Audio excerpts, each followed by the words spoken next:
Welcome back. Since Title 42 ended, the Biden administration has gloated about illegal immigration dropping across the board. Not surprisingly, that's a lie.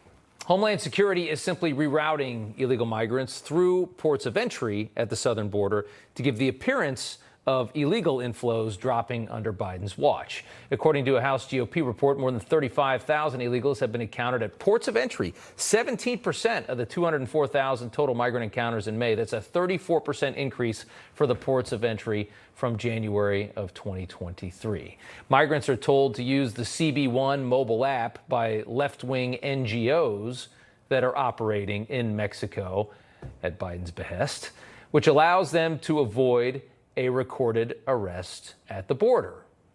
Miami Mayor Francis Suarez is running for the GOP nomination in 2024. His state has taken a very hard stance on illegal immigration, a very necessary stance on the subject. And, sir, we want to thank you for coming on. You're running for president in 2024. Immigration is going to be a huge topic. What is the plan that you've devised to end this situation?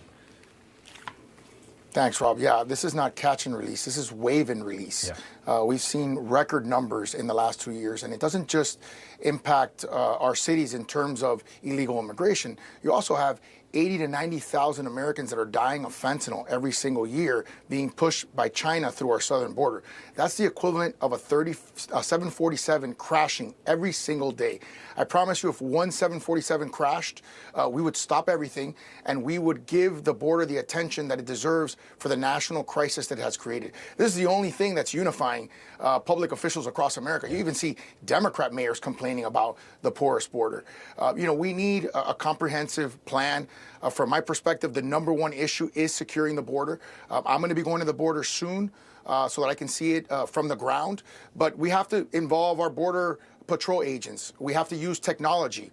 We have to finish the wall if that's what's going to get the problem solved. Whatever it takes in terms of resources to make sure that we can control the flow of migration into our country is what we have to do. I want to switch topics. I want to talk about the military and some serious trouble recruiting and retaining war fighters. With the exception of Marines, we're falling thousands short on recruiting. We know why it's happening. I believe we know why it's happening because there's not a lot of pride in this country in recent years. The question is, how do you stop it? How do you stop the bleeding of this problem? And how do you get us back to a point where I think our young people are proud and they want to join our armed forces?